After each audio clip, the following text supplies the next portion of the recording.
Hello and welcome to the Car Sim and Race Driver Show, the show that you get banter that you will never get anywhere else.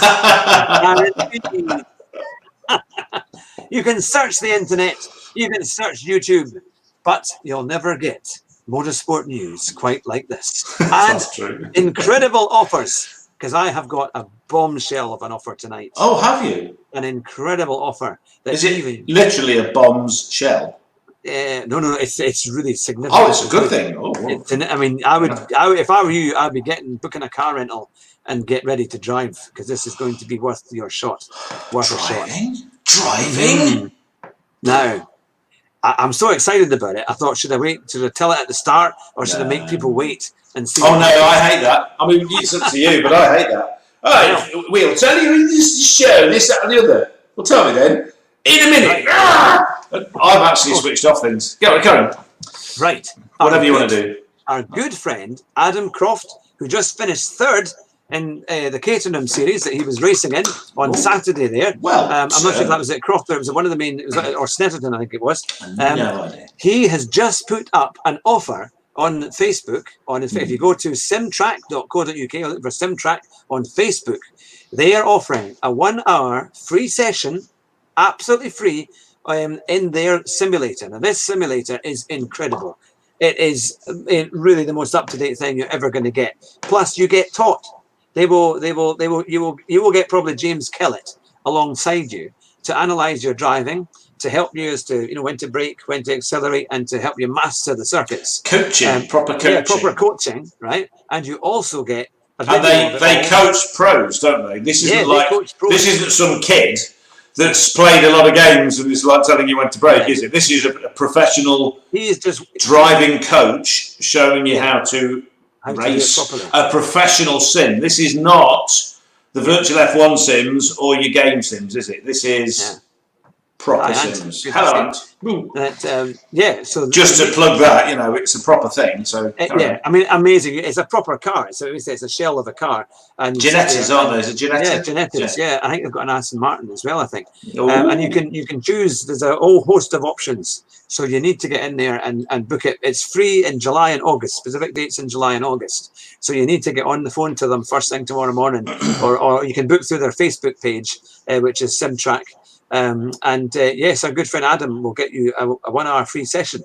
I immediately commented saying, you might regret that because I'm coming, Yeah, that's true. You'll crash it straight away, I know. But I only had 15 minutes, and in that 15-minute session that we had last year, it was incredible. So really, I mean, I wanted to book another session properly, actually. That's one of my goals for the end of the year, because it helped me so much in driving. And remember, James Kellett is a championship winner in the Ginetta Cup as well. And he's racing this year too. So you're getting someone who's really fit. He's beaten Lando Norris. And the Ginetta racing is close. It's wild. Really competitive. Yeah, that car's wild. And it's crazy. When fun. You see a lot of fun. A lot of fun to watch. I mean, so that is an offer. You'd only get that sounds fantastic. Yeah, so I would get yourself to Avis. Get yourself the cheapest car you can get and drive. Avis in Wales? Well, I'm not in Cardiff, I think this is. Well, easy. What's the one? Enterprise. They deliver to your door. All right, I won't go with them. I use a place that's in Llandudno, which yes, I think you've told me many years. Very good, and they deliver to your door too. It's just they're not. They are. If they're still going, it's been a long time since I've had. It might be an FSO Polonaise. No.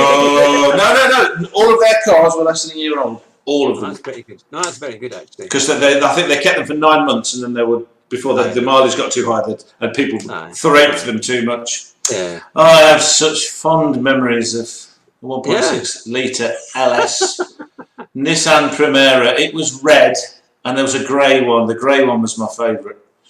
God, they were quick. They were good cars. I was actually watching a touring car race from a few years ago, from 20 years ago, and they had the Primera race car with Anthony Reid. He won quite a few races in that. Had a big coming together with Rickard Rydell. Yes, he did. What was it, Brands Hatch, and he just pushed him out of the way. Yeah. And Rydell came and opened his door and tried to punch him. Yes. Yeah, so that was quite a good one. So that's another fun series if anybody likes motorsports. Oh, touring cars is amazing. And I was watching, but the biggest thing, and this is another bit of news I thought was quite interesting. In 1995, when Colin McRae became the World Rally Champion, when he won the RAC Rally, guess how many spectators there were that attended that rally? And I think the rally was probably about 2-3 days at that time, wasn't it? It was over about 3 days, I think. It was the RAC, wasn't it? Lombard RAC rally back in the day in the Kiel de Forests. And but I think if they counted all of the stages, guess how many people turned up? Oh dear! 200,000. Times that by 10. 2 million. 2 million. That's insane. Yeah, that is when Motorsport shows how many people like it now, because it was the first ever British World Rally Champion, and he was getting closer and closer to winning the rally. And I think by the last few stages, yes, he was the first, and he was going to be the first Brits to win the Lombard RAC Rally since Jim Clark with Tony Pond back in the Lotus Cortina, wasn't it? I mean, back in the 60s, it would have been. Yeah. So there were 2 million people that watched the Lombard RAC Rally to see Colin McRae win. It was like watching some of those old pictures in the 80s, you know, like in the African rallies, where everyone just stood right on the road. In the way. It was so dangerous. But they were all holding their Scottish flags and all that stuff, but they were right on the roadside. But Colin McRae was just going as fast as they could. Some of them were holding big logs. I'm not saying that anyone put a log in front of Science's car at any point and broke his suspension, but it may have happened. It wasn't there when Colin McRae went past. And it wasn't when Carlos Sainz went past. So there is some debate as whether it was exactly kosher. But it wasn't like McRae was last and they knocked everybody out. It was... No. But is that what you call friendly banter in sport? I'm not sure the FIA would approve of that. But you couldn't believe the amount of people that were there. Wow. I mean, he got out of the car at the end. I mean, it was incredible. And Colin McRae and Richard Burns had such a loss, such a terrible loss. Oh, yeah. I mean, Burns just dropped dead. Brain aneurysm, wasn't it? He just he had cancer. He had a brain tumour, and then it was very quick, and they couldn't do anything. It was fast though. It was like 1 minute it's there, next minute it's gone. It's like, woo. Because he was doing testing notes. He was doing the rallying pace notes, and he had he collapsed, or he had an issue, he had an occasion, and then after that he got checked out, and that's when they found the brain tumor. And then from there it got worse. Obviously they couldn't. Very fast. Yeah, I think it was less than a year. It was about 9 months. Yes, he was less than a year. Remember that. But I mean, to have 2 incredible champions like that just go, who were, you know, but my thing was in terms of the RAC rally. I mean, I remember going to see it in the early 90s. I remember 1990 going to see it at Kiel de Forest, and that was great fun. But that, you know, to have 2 million people turn up to watch a rally event is exceptional. And you think that now they'd struggle to get 5% of that, and maybe 100,000 across the whole country. So you kind of think, what can you do? You know, in 20 years, what's happened? It's in the woods, tree falls over all the time. That's quite a good Italian response, I think, isn't it? The logs, they fall. You know, that's brilliant. I love thinking an oak branch. You go in the middle of Kiel de Forest where it's all pine trees. Oak branch, yes, in the forest. Branches fall. This one fell from the South Downs, mate. That's a very good contribution from Matt, I have to say. Made our night. But no, it's amazing to see that you know that can happen, and it goes. And now you think, what can they do? Why is it that there's not got that same audience participation on the kind? Well, it's another thing they don't put on the telly. Yeah, that's true. I mean, when they have it, and again, and I know I go on about coverage all the time, but they've all got the same sickness. It's like what's the COVID? It's the COVID. Okay. COVID virus has gone around all of the television coverage of all motorsport. So, Channel 5's coverage of rally driving, they show a car, and then they have 20 minutes of some twerp talking to a tree and giving you very exciting news about how flowers are growing, and look at my shirts, and let's do a piece on the No! Get off! Put put the cameras on the muddy track and show us what the drivers are doing. Because that's the thing. It's like showing football and having the picture of a hot dog stand for 2 hours and a couple of kicks of a ball. It's pointless. See, do you think it's gotten better since it's gone to Wales, or do you think it needs to be across the country again? Well, it needs to be across the country. I mean, really, in one sense, where it is doesn't change how bad the coverage is. But in terms of it being accessible to people going to see it, it's got to be everywhere. I mean, I live where they do it. You know, I used to live in the middle of Conwy, and you'd hear these massive noises, and it was some kind of show thing they did of people turning up. But no one knew. I didn't know. Nobody knew, and I worked with a rally driver at the time. That makes me think: is that another kind of agenda of the kind of PC kind of Green Brigade? I know, you know, because they don't like motorsport, they don't like, you know, petrol power and any kind of thing like that, and that kind of harks back to the kind of time when it was, you know, you kind of know, it's kind of frowned upon to be. I don't know. I'm not sure that's it, because really this lot came in before the big upsurgence of the likes of that girl that's going to be the, you know, new Mother Teresa. Oh, Greta Thunberg. That's it. And all that kind of stuff. For sitting with a plaque on her arse outside of somewhere instead of going to school. Now she's a COVID expert with CNN. Oh, I don't care. That's worse than putting thingy on Channel 4 to take you through the racing. The ex F4 driver. Yeah. Who didn't get through half a season of F4 because of his terrible accident. Oh, Billy Munger. Yeah. So they put the lad, nice enough lad, don't get me wrong, but they put him doing the analysis. And it's like, I just press mute because I'm not interested in what he has to say. Why? Because I don't think he knows anything. He knows more about racing necessarily in the car than I do, because you've been doing it. You know, but he's how old is he? 15? 16? Yeah, probably. Literally. You know, the joke I do, they're all 13. He's literally that age. Yeah, it does seem a little bit. And it's like, DC saying something. That guy knows what he's talking about. Mark Webber saying something. That guy knows what he's talking about. Welsh Track saying something. Shut up, you moron. Ted Kravitz spent hours and hours and hours and hours around F1 and all this kind of stuff.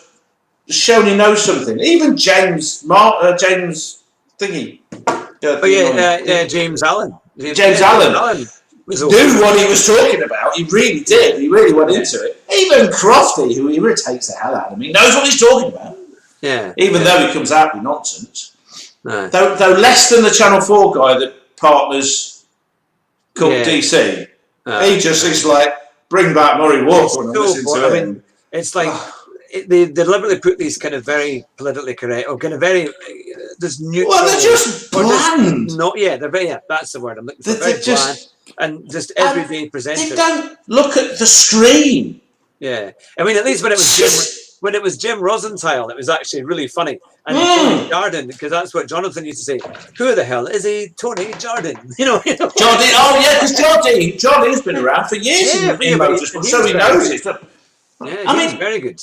You'd think Eddie Jordan knows stuff, and he knows stuff. He just can't communicate it because he just annoys the hell out of people. I think he's a love or hate kind of personality. I don't hate him. I just hate him on the telly. Yeah, I think it's that. Yeah, you can get enough of the banter or the kind of that whole thing that goes on with him normally. When he was on Top Gear, he was like that.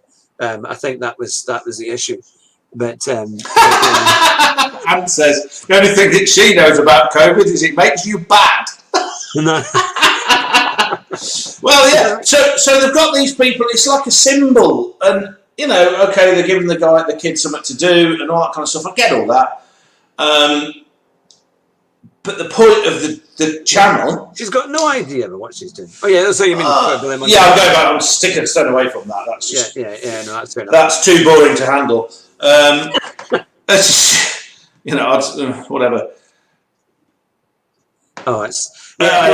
He was Billy Munger telling me about the lines and all this kind of stuff. It's like, well, I It's not a believable expert. Yeah, yeah. I mean, if you'd had a very young Ayrton Senna who had just joined Lotus and was off and was telling you what the analysis was like, you would probably take him a lot more seriously because he just won in But he wouldn't have done it. He wouldn't exactly, because he would have gone, "This is stupid. What are you doing this for, idiots?" He wouldn't have put up with it. Because when eventually, if Senna had lived, and when he had, eventually would have retired, you kind of wonder how he would have approached Formula One after that, and the kind of demand he would have had to do, kind of his expertise on racing and what he would have done. What do you think he would have done? I'm just thinking of people that are similar and the way they've approached it. You get the ones that like to stir. So you get your Rosbergs who likes to just say things. I mean, especially if it's against Hamilton, it's kind of like it's almost like a brand, isn't it? Yeah, I am Hamilton's enemy, so I will say something controversial about Hamilton, and you get Eddie Swerving Irving, who just likes to talk out his arse while hanging on to some semi-naked lady, and dyeing his hair white. The latest photograph I saw of the idiot. Yeah. He used to be entertaining, but he's not even entertaining anymore. It's just, will you shut up? A bit like me, really. But then you get the likes of, let's say, I'll tell you what, Mark Webber. Because Mark Webber doesn't pull any punches. He refuses to just. He refuses to sort of be the yeah, he is good. Diplomatic, nicey guy. He's as Australian as they come. It's like, well, that was crap, wasn't it? And it's just, and I think it. But he's also quite thoughtful. So it's sort of a mixture of Mark Webber and Jacques Villeneuve, I think, is what Ayrton Senna would be. Aye. That sort of outside of the system, refusing to fit in, while being very, I suppose, spiritually deep about what's going on and knowledgeable. Mix all that lot together, and I reckon that will be your sort of Ayrton Senna as a pundit. Yeah. Does that sound right? Yeah, that would have been quite amazing. I think that would have been fun. I think that would have been, and I'm sure he would have dropped some bombshells as well in there. He would have had his mates, say, right, make sure you say this at a particular time. I've told you before, but he did that with James Hunt.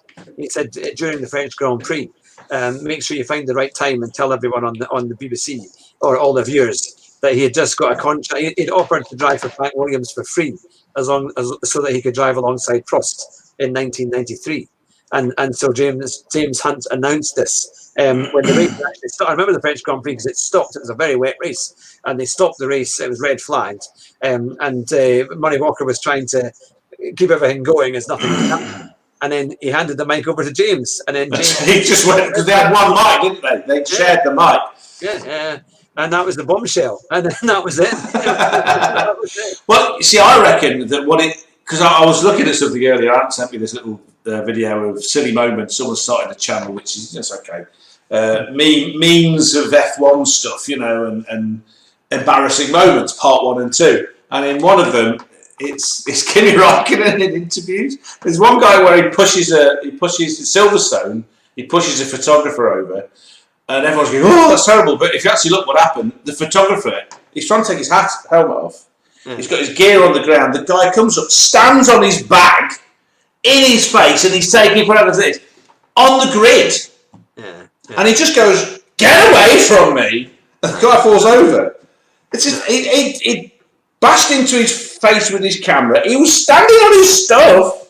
Aye. Yeah, it's kind of like Räikkönen, get away from, idiot.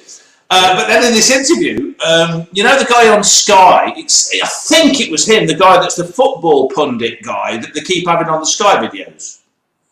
Oh, is he the Scottish chap? Yeah. And he does a lot of interviews. I think it was him. Aye. And the crazy thing is the guy comes out with nonsense. It's like he had no clue. And he did exactly the same. He's got Kimi, he goes, do you think you've got the same passion for a second World Championship as you had for your first? And Räikkönen, he's got his sunglasses on and he goes, He just dirty look like, the hell? He just come on, and walks off. He just walks away from him. Nice. Can you imagine Senna asking that kind of question? I can't imagine Senna asking something so stupid. Well, seemingly Senna was quite hard to interview in terms of if you asked him a really stupid question, he would do the same. He would be really upset. But if you asked him a really good question, I remember watching one of the old videos that he did, and somebody asked him, could you drive a race entirely almost like a qualifying session, like lap after lap record, trying to go full speed, yeah. And the thing is, he didn't write it off. I remember you see him kind of take kind of put his head back, put his hand, his hand up to his mouth or on his chin, and think about it. And then he said, yes, there are situations in a race where you would drive it like a continual qualifying. So you got really good, honest answers, which I really liked. And to me, that's the point of an interview. You learn something new. Why ask the same old questions? Learn something new. Think of something different to say. That's why I hate them when they go, how do you feel about your win? And normally you would see it, he'd be still wearing his race suit, half undone, and he's just come off the track into his caravan or his truck motorhome, and that's it. So it's quite good kind of listening to all of that. It had real emotion. It was something about listening to him. This is why I love it when they follow them up into that room, and if they've got the mic right, you can hear what they're saying to each other. Oh, it's brilliant. That's one. Look, remember that thing when Webber and Vettel, the multi-21 thing, and it's going multi-21 Sid, multi-20. Hello, you never would have got that. When Hamilton threw the cap at Rosberg, and he threw it back. That was it, Come on, yeah. It's just you don't get that kind of thing in an interview. One of the things I saw earlier was Seb was going on about something, blah blah blah blah blah blah blah blah blah, and they come to Bottas sat next to him and said, "What do you think about this, Valtteri?" And he went, "I don't know. I wasn't listening." It's like, yes! Because it was a 10-minute whatever the hell. Yeah. What's it going to do with him? Why would you be listening to the idiots that next to just beat you in the race? No. I think it's fantastic. I wish they'd had the grid walks when it was the time of Gerhard Berger, because he would have been very funny. Because wherever he was, I loved him. What's something about Austrians? Yeah, they've got a good sense of humour, and he would have said, "I'm going to win the race," but you said you're on like 12th. Yes, I'm going to win the race. I was like, he would have said something to wind them all up. Oh, I loved him. He was so good. He had a good philosophy of life, didn't he? He understood. Yeah, and of course, what living was all about. He and Senna were great friends, and he played crazy practical jokes. Did you hear the one about the frog? And no, it was similarly, Senna was quite superstitious. Yes. Worry about things kind of being in his room, and he hated bugs and all sorts of things. So they were at this, I think it was Portugal or somewhere, and Gerhard Berger went to the hotel manager and said, "Look, we want to play a prank on Senna." And I don't know if it was the night before the race or whatever, or before, or a few days before, probably before the race, I would have thought. They were on a golf course, and they got the chap, one of the golf members of staff, to go around and pick up all these frogs that were in the ponds in the golf course, and to put them in his room, like under his bed, all over his room. There were going to be, I think it was like 29 or 39 of them or something like that. And so, of course, Senna came into the room and found these frogs everywhere, and he went absolutely mental. And he said, "Right, get me the cleaners and the housekeeping." And so everyone was desperately trying to find all these frogs.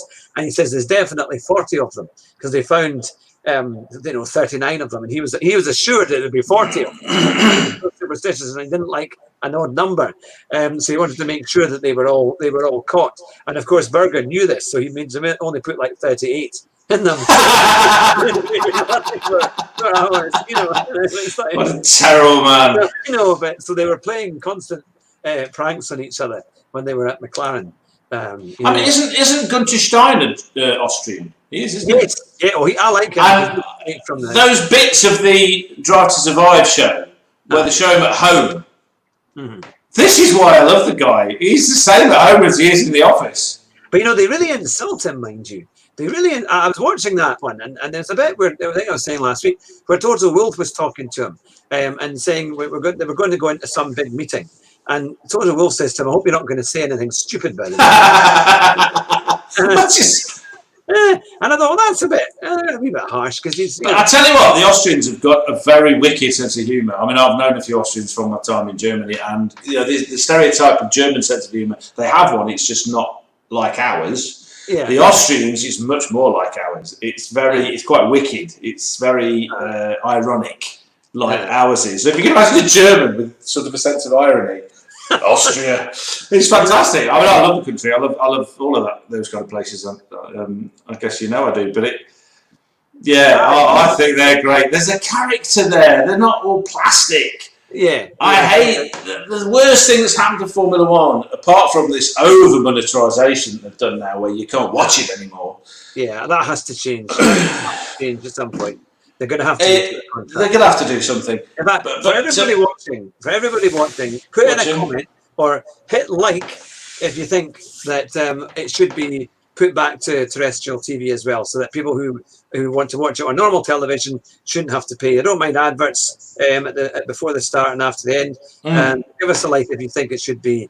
If you think, or even if they brought pay-per-view down to a reasonable cost. Aye, because it's I pay for Amazon Prime. I have paid for Netflix monthly. I pay for whatever that other thing it's called. Oh, come on, it's the Sky stuff that's on Now TV. I won't pay £25 or £34 as it actually is a month. To watch the races. I won't. As much as I enjoy Formula One, and I'm finding it so frustrating. Here's our question tonight. Do you think F1 should be put lower? Oh, you've just you. I've just written that. You got me. Who's playing that? You got me reading that. I should read the name above it. But anyway, it's just the coverage is so poor now anyway, and they're asking us to pay more for it. Yeah. Or is it that they're making the terrestrial stuff so poor so that when you see a bit of the sky, you go, well, actually, that's quite good. Yeah. And it's worth the money, because it isn't. If the world is paying for it, they're getting their cash, right? Yeah. Biggest spectator sport in the world. No. If all of those people are paying a little bit, they're getting the money. Well, they make billions out of it. Yeah. And that's why they had to have something during COVID, because they had to have some form of rating or something. I mean, okay, they did the virtual attempt, but that was it, you know. But it's kind of, but that was a mixture, really. Well, they didn't take it seriously and they didn't do it properly. Formula E did. Yeah. Formula E really showed Formula One up, and I put it in one of their silly. But I think there's a lot of motorsport missed the edge there.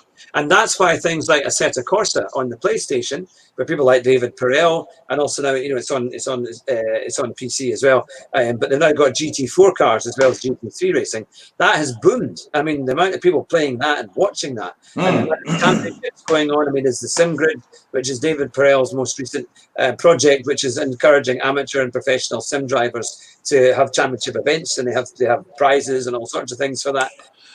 So it's they actually asked if I would help be a steward on that, but I couldn't quite do it for all the timing that was required. But it's a big, that's actually done a much more serious attempt at making the kind of virtual esports very, very good. If you go back to when we were doing our little commentaries on it, and we did a commentary one night on the pro race, didn't we? Yeah. Now, there's a really interesting thing you can learn from those two races that night alone. That you can see about the little amount of effort they needed to put into it to make it much, much better. The pro race was awesome. Same program, same equipment, all that kind of stuff. But it was brilliant. And what was different? They were all racers. They weren't peeing about. There were no cricketers, footballers, golfers, nurses, doctors. You're a granny off the street because it might be funny. There were none of that nonsense. And damage was on. So they couldn't cheat. It was a race. This is what they didn't seem to understand. We didn't want to watch some foolish entertainment. We wanted to watch racing. And the pro race was that. And I actually found it quite exciting. I don't tell anybody because I've got an image to keep up about not liking virtual racing. But I enjoyed it without telling anybody. Whereas the other race, it only got vaguely interesting when you started getting that race at the front. Because George Russell took it seriously, Charles Leclerc took it seriously, and Lando Norris took it seriously, and Gutierrez. They were bashing it. They were really, really racing. But it still spoilt it that they were cheating, and it still spoilt it that they couldn't get damaged. Yeah. It wasn't great. Yeah. That was all that had to change, and it would have been a step up, a big step up. I think I hope that they do some more e-races, to be fair. And I know that they covered the last time, they had them all in one studio, and that was quite good because it had a bit more atmosphere because everybody's in the studio and they all do it together, and it's quite fun. And they tend to do them at big tracks as well, at the GP circuit, because that's got the facilities for them. And at Monza as well, they did some racing there, which was pretty good fun. So hopefully they'll do that. But I think one of the races that I would have really liked to have seen, and there were rumours that they were going to do it, was the Formula W race. You know, they were going to do. Yes, you've said that, haven't you? Yeah. I don't know why that never happened. I'm very surprised that they didn't do that, because you think they all easily could have gotten sim setups in their houses or whatever to be able to race and get on with it. Or better still, get rid of all of the comedy races in the F1 race and put some of them in there. Put the women in it. Yeah, that would have been all these things they keep talking about equality. All the things, we're going to have this and we're going to do that, and it's all equality. Great, do something about it. The easiest thing you could do is to give them all one sim thing, make sure they've got a good internet connection, and shove them in that race. Take the damage off. Yeah. See what happens then. See if they can beat Lando Norris. See if they can beat Anthony Davidson. See if they can beat the blokes. Yeah, it would have been on equal equipment, because they're all the same. You can't. Everything's the same then, and then talk about how you're serious about equality. You can't. I think quite a few of them would have done pretty well. They would have. The racing was. I actually really missed the series. I think last year's championship was good to watch. I didn't like some of the circuits. Great races, really feisty, fiery races, weren't they? Yeah, superb. Just what you want to see. And the promise of them doing it with the Grand Prix this year, I thought was excellent. They were going to be in Mexico and in Texas, and hopefully they'll do that next year. But I genuinely, that's so. It's a prize winner. That is a viewer winner. You know, that's a view winner in terms of audience. I think a lot of people would actually tune in to watch that. You know. And then this whole thing about having someone for a girl to look up to and go, I want to do that, which I get. You know, I get that. You know, I used to look at Einstein and go, that's amazing. No, it wasn't that he was a man or a woman. It was more to do with the way he went about it and the stuff that he did that I was amazed with. I also thought Marie Curie was amazing. You know, that's the kind of person I am. Some people are different. I get that. But if you've got them, last year the world was introduced to the Formula W, and it was great, and people were watching it and telling other people about it, and it starts to get, like I say, the ball rolling. And then you're going to get the likes of your daughter go, hey, Dad, you see that Jamie Chadwick? She's great, the new. That's more Scottish accent. You might impress your daughter. Have a go. Yeah, that's it. I would like to go down to Leeds and see what that simulation's like for free. Yeah. I did have a very funny thought that because it was all kind of Formula W and all for women, that could you imagine if instead of Ted Kravitz being the race analyzer and walking down the pits, you know, and saying hello to everyone, if that had been Rick Mail, that would have been hilarious, you know. What Rick Mail? Because he was he wasn't rude and crude, but he would be very funny. Well, he was in the young one. Yeah, I suppose he was in everything. Yeah, that's a good point. That kind of thing, it would be quite funny. But it would have been a disaster. It would have been a disaster, but it would have been hilarious. Can you imagine Mr. Alan Bastard, pit lane reporter? That's just, it would have been brilliant. Just be punching people. What do you like? Oh, it would have been hilarious. But that was just one of the funny ideas I had. What, like modernising Rush? Pal, you've got to watch it. If you modernise one of the greatest bands ever. And you I'll tell you what, right, on a slightly more serious note, Sort of. I'll try not to rant. I saw that today. My red barchetta. We say barchetta, but they're Canadian. They can't help it. They make up for it in other ways. They're known as several things. The biggest cult band ever. The biggest band that you've probably never heard of. Because they utterly refused to compromise their principles. They didn't sell out for money, so they never made a big. But, you know, I've sat in 2 halls where 10,000 people were sitting listening to them on a worldwide multi-stop tour twice. Okay, and they formed in 69, Neil Peart joined in 74, so they've been going a while, and they only stopped in that concert series I went to in 2014. The Clockwork Angels tour, which is the video I sent you, that older one. Nobody knew that was going to be their last series, but they're like 63 years old, and they're physically. I mean, if you look at the drums, I don't know if you watched that one. If you look at the drummer, Neil Peart, who's widely regarded as one of the best drummers ever, and if you see him drumming, you can get why. It was taking such a physical toll on his body, what he was doing. He just couldn't do it anymore. What they didn't know is he was quite ill as well, and he died this January of a brain tumour. Right. That it was announced, and which peed me off a bit. But that was the last thing. And then after that, they were inducted into the Rock Hall of Fame. But it took 50 years. For that to happen. Do you know, and if you've seen the crowd, there's loads of stuff on YouTube. You see the crowd, and they are elated but livid. You know, there's lots of sort of famous people swearing, "Why is it taking this beeping long?" You know, and Rush came up, and one of them did a speech where he just went blah blah blah blah blah blah blah blah blah blah blah blah blah blah blah blah. That's the guitarist. He's just nuts. They wouldn't take it seriously at all because we've had our career too late. But as part of it, the Foo Fighters did a cover, more of an impression of one of their songs, right? All right. And that was Red Barchetta, was it? No. Oh, God. Well, this is the point I'm about to make. They did the one song they could play. And they had been practicing for months. There's no one out there that can play their music. That's the point. Yeah, because quite tricky here and there. Oh, yeah, and like I put in my email to you, the lead singer is the lead singer, and he's playing the bass guitar, and he's a damn good bassist, and he's playing the keyboard. Sometimes he stops and plays the keyboard. When he's playing the bass, he's using foot pedals.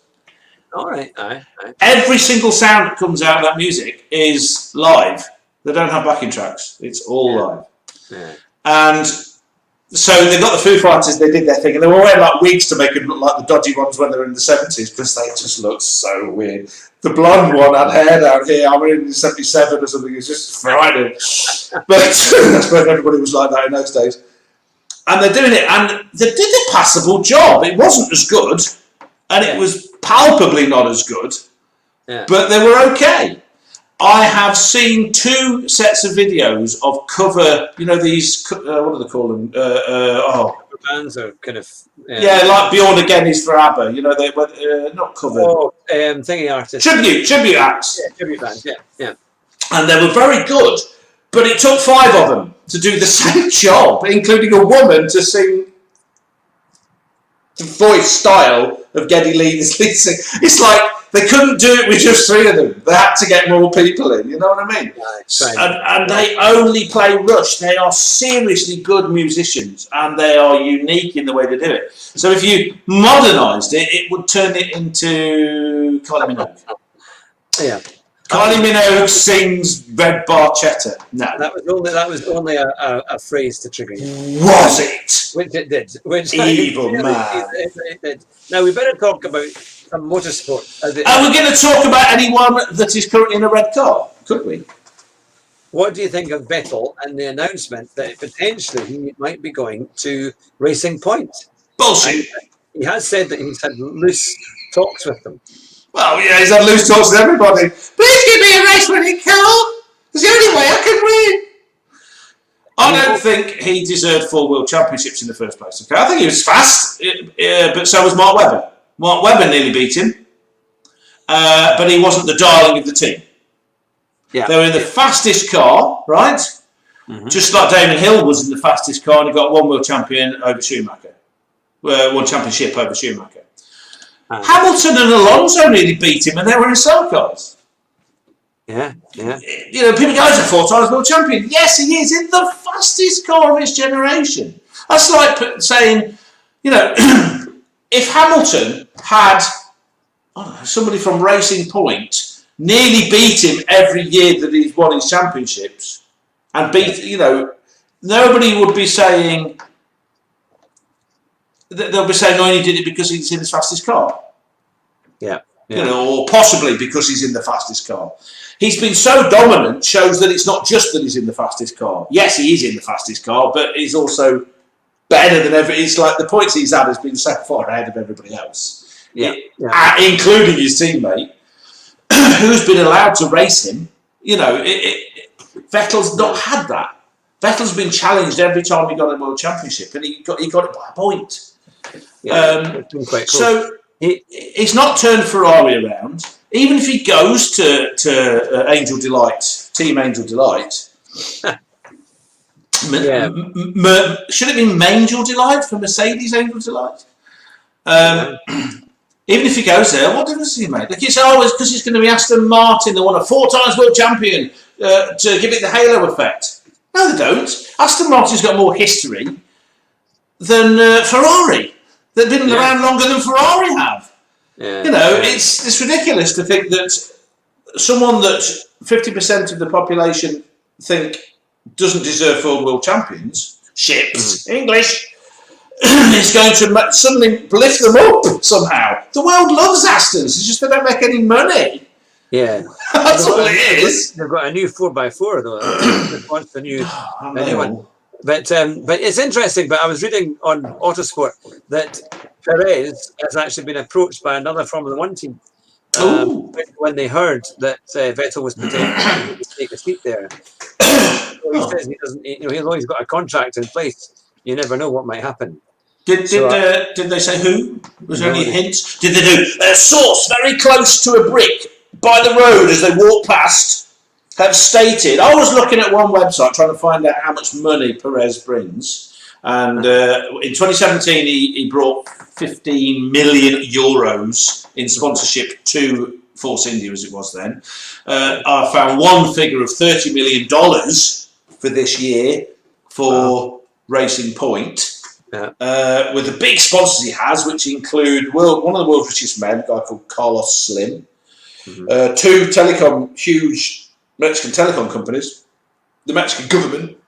You would mention some kind of oil concerns as well. Serious money. He's a paid driver. He's a good one. He's one that deserves to be there on merit also. Yeah. They haven't got. Yeah, Vettel's not going to be bringing any money in. No. So it's not going to cost them $30 million. It's going to cost them $30 million plus the amount they're going to pay. Yeah, so there must be some kind of, imagine that Vettel will have some personal sponsors coming with him that will be on his suit, for his race suit and stuff. So a lot of those might transfer. Munich lederhosen manufacturer. You can see why the Mercedes option is closed a long time ago. That was never really an option. It was never open. But for him to get into the paint Mercedes is his nearest attempt at getting. But he's not going to win a championship with it, which is what he wants. Yeah, he went to Ferrari because people say, everybody wants to go to Ferrari because it's Ferrari. Who wouldn't? Well, Jackie Stewart didn't want it, and he won 3 world championships and nearly won 3 others. Yeah. Without ever having a contract with Ken Tyrrell on, for that matter, it was all on a handshake because they were honourable people, unlike many of them today.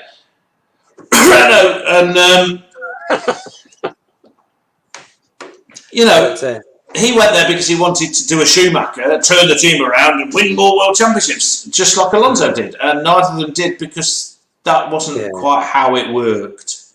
Yeah. Flavio Briatore. Have you heard what he said about it yesterday? No, I haven't. Oh, we love Flav. Good old Flav. Still looking like a fat scarecrow. Yeah, fat scarecrow. Iron up the ladies. Yeah. She imagines a porn version of Fat Wizard of Oz.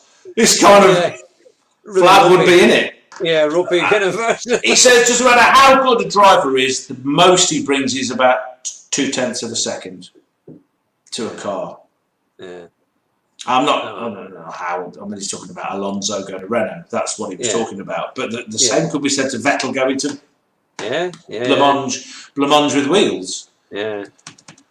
It's interesting, isn't it? Well, we'll have to see what happens about that, and see if it goes any further, or if it's just if it's just a rumor and that's all that happens. I mean, you can never say never, but it's ridiculous. He should retire now. Yeah. Well, as Vettel was saying about the new Ferrari updates, they are not a game changer. No, but they never would be. Again, there's all these things going on. Lots of where you vote, what they're called, polls. Is Matteo Binotto, should he be looking for his job and all this kind of stuff? And this has been the problem for Ferrari for years. They keep sacking people. They're like the England football team, for goodness sake. In the 80s and 90s and noughties and all that kind of stuff. I know enough about football to know that every time they lost from it, everyone went, that's terrible, sack him. Really good to get behind someone and give them your confidence. Well, I don't think Binotto is going to be fired. And they're all saying what they should be doing is concentrating on the 2022 car. Someone tell me, how do they know he's not? Just because he's bringing updates to try and make this car more competitive, how do they know they're not putting 80% of their resources into developing the 2022 car? Yeah. Ross Brawn didn't stop developing the V8 Mercedes while making sure that the V6 Mercedes that was coming up was going to be the fastest thing on the grid. Yeah, by a long way. By a long way. And it's because he had the resources to devote to it. As have Ferrari. They are huge. They're not McLaren, who are struggling, or Williams, who have got no money, bless them, or Renault, or whatever. They're humongous. They can do both. Well, they were saying actually, at one point, they were making £400 million a year just out of the Ferrari merchandise. Yeah, I can believe it. I mean, that is huge, and Ferrari Fiat bankrolled everything else. So, because they don't know how much money they made for the cars, I think they've made some serious money from the cars nowadays. But the merchandise is worth that. That's a fair chunk. You'll know the answer to this, and this is what makes Ferrari unique. Okay, absolutely unique, and it's a model that's kind of been copied by McLaren. I'm going to just quickly open this thing. Carry on. Yeah. I was going to ask you a question, and the question was this: why was Ferrari started? The team. Why was the team Ferrari, Scuderia Ferrari, which was started in 1938 and changed its name back to Scuderia Ferrari because that name was owned by Alfa Romeo, blah, blah, blah, when years later. Why was it formed? What was its purpose? Why was it there? It was not to beat Alfa Romeo, was it not? It was, no. Yeah. No, that's one thing it did. It wasn't, but that was not its point. Its point was to go racing. Mm-hmm. Enzo Ferrari was the manager and the team of the Works Alfa Romeo racing team, and that was why the name Scuderia Ferrari couldn't be used initially by him, because Scuderia Ferrari was the Ferrari team. It's like having the Sauber team. Yeah. This is the same kind of idea. And then what happened is that he got so sick and tired of Alfa Romeo and Mussolini and all that kind of nonsense going on. He went, going now, took his chief engineer and everything, and he folded the team, sold it back to Alfa Romeo, which became Alfa Corsa, and then started a new company whose sole purpose was to carry on racing, but with his own own cars, not backed by Alfa Romeo. But it's the same designer, same designers. Enzo Ferrari and the designer that made the first Ferraris racing cars was the guy that designed the Alfa 158 Alfetta. It was his car. He even put it back together post World War II for Alfa Romeo, because they knew how. Wow! So that they could go racing. They're like that. Yeah. And this is unique. They're not a car company that goes racing, and they never have been. Mm-hmm. They're a racing team that happens to make some cars. That's why all the resources are there for racing. Yes, they make some cracking cars and some ones I don't like, but at least that's not their point. They're F1 cars, they're racing cars, they go racing. So that's the idea.